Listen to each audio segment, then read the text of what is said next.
Today's Sunshine Note is titled, Give God Something of Value. But the king replied to Araunah, No, I insist on paying you for it. I will not sacrifice to the Lord my God burnt offerings that cost me nothing. 2 Samuel 24:24. I think it's cruel and unusual to make your child choose their own punishment. My parents used to play this sick game every now and again. Would you rather be grounded, do the dishes for a month, or lose your allowance? The meanest form of this punishment tactic, in my opinion, is the open-ended choice. Well, what do you think your punishment should be? I had always had half a mind to say nothing, In the very last story of 2 Samuel, we read about David.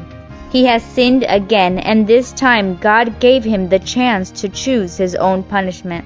The prophet Gad came to David and said that the Lord was giving him 3 options: 3 years of famine, 3 months of fleeing under enemy pursuit, or 3 days of plague. Which one would you choose?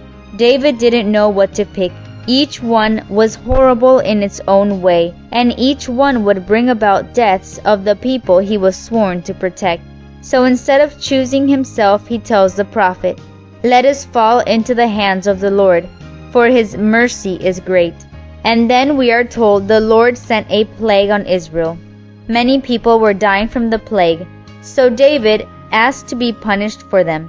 Instead, the prophet instructs David to build an altar and make a sacrifice. Then the plague will stop. Mere verses before the end of the book, we see David asking to buy a threshing floor on which to build his altar, so that God will stop the plague.